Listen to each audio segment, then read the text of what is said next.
Hello, I'm Siddharth Rai Mangla from Stockbox, and this is our weekly market outlook, wherein we are going to try and look at some crucial levels for Nifty and Bank Nifty for the upcoming week. और साथ ही साथ we'll also try to create our market outlook. तो हम शुरू करते हैं। इस बार की एनालिसिस थोड़ी सी अलग होगी क्योंकि ये वीक इलेक्शन के रिजल्ट्स को रिएक्ट करने वाला है। और रिजल्ट्स के बाद जिस तरह के रिजल्ट्स आए हैं उस तरह से उसके बाद उम्मीद ये की जा रही है कि कहीं ना कहीं हम कल के सेशन से या इस पूरे वीक की शुरुआत एक काफी पॉजिटिव नोट पर होते हुए देखेंगे। तो फिर एनालिसिस जब इस तरह के इवेंट ड्रिवन मूव्स आ जाते हैं तो हम ऊपर के बजाय सिर्फ कुछ लेवल्स की बात करेंगे, अलग अलग सिनेरियोज की बात करके दोनों ही इंडेक्सेस को देखने की कोशिश करते हैं।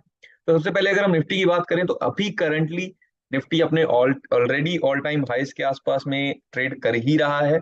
पूरा ऑल टाइम हाइस के आसपास में एक अच्छी चीज ये हुई कि 20,200 से ऊपर निकलकर निफ्टी ने क्लोजिंग दी, यानी कि उस लेवल से ऊपर बड़े आराम से निफ्टी सस्टेन कर पाया। एक बहुत अच्छा सिग्नल है। अब आगे और भी अच्छी पॉजिटिव ओपनिंग की उम्मीद की जा रही। तो एक सिनेरियो तो ये, अगर बहुत बड़ी पॉजिटिव ओपनिंग हमें नहीं मिलती है तो फिर हमें 20,200 के ऊपर नजर रखनी है। जब तक इस लेवल से ऊपर इंडेक्स रहता है तब तक हमें बिल्कुल अपने व्यू को बुलिश हम रख सकते हैं, क्योंकि एक बहुत अच्छा सपोर्ट अब निफ्टी के लिए बन चुका है। उसके अलावा अगर निफ्टी में मान लेते हैं कि हमें एक अच्छी ओपनिंग दिखती है, 20,400 से ऊपर की ओपनिंग दिखती है, तो 20,400 हमारे लिए एक बहुत इंपॉर्टेंट सपोर्ट बन जाएगा। ओनली इन केस हमें एक गैप अप ओपनिंग मिलती है तो हमें ये देखना है कि क्या मार्केट 20,400 से ऊपर सस्टेन कर पा रहा है या नहीं। यहां पर हम ऑप्शंस का डेटा देखें तो यहां पर भी नीचे में तो फ्राइडे के सेशन में हमने 20,200 पर एक बहुत अच्छा बेस बनता हुआ देखा पुट ऑप्शंस के डेटा के हिसाब से। बट कॉल ऑप्शंस की जब मैं बात करूं तो सीधा जो सबसे स्ट्रॉन्ग रेजिस्टेंसेस हैं यहां पर देखिए, 20,400 पर है, 20,500 पर है एंड 20,600 पर है। तकरीबन तकरीबन बराबर इंपॉर्टेंस इन तीनों ही लेवल्स को ऑप्शंस का डेटा दे रहा है।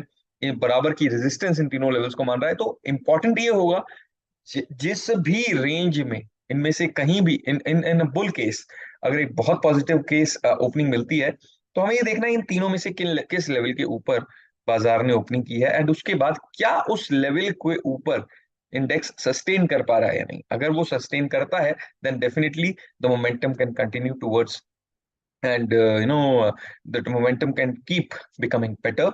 और वो लेवल फिर इंडेक्स के लिए एक बहुत अहम सपोर्ट का काम वहां से करने लग जाएगा। अब हम अगर बैंक निफ्टी की बात करें तो बैंक निफ्टी में वैसे भी स्ट्रक्चर काफी अच्छा दिखाई देता है। स्ट्रक्चर तो निफ्टी में भी अच्छा था, बट यहां पर क्योंकि ऑल टाइम हाइज अभी नहीं बने हैं तो कुछ अच्छे ब्रेकआउट्स बैंक निफ्टी ने दिखाए। जैसे कि यहां पर एक 43 आई एम सॉरी 44,700 से ऊपर, 44,700 44,750 के आसपास एक रेजिस्टेंस है जो काफी बार बैंक निफ्टी ने फेस की पिछले 2 ढाई महीनों के अंदर। अब ये एक हाईएस्ट लेवल है पिछले 2 ढाई महीनों का, जिससे ऊपर अब बैंक निफ्टी यहां पर निकलता हुआ हमें फ्राइडे के सेशन में दिखा, जिसकी वजह से बैंक निफ्टी भी एक बहुत अच्छे मोमेंटम में यहां से एंटर कर चुका है। अब इवेंट की वजह से एक अच्छी खासी ओपनिंग हमें जरूर देखने को मिल सकती है, बट वहां पर भी हमें इसी तरह से अगर हमें बहुत बड़ी ओपनिंग नहीं मिलती है तो हमें देखना है कि क्या 44,800 44,700 ये एक सपोर्ट का जोन है बैंक निफ्टी के लिए। इससे ऊपर अगर इंडेक्स सस्टेन कर पाता है then definitely this good momentum should continue. और in case of a bullish opening फिर हमें देखना है कि 45,000 का जो लेवल है, अगर उससे भी ऊपर की ओपनिंग मिलती है तो फिर हमें ये देखना है कि क्या उस सपोर्ट से ऊपर इंडेक्स कुछ देर सस्टेन कर पाता है या नहीं।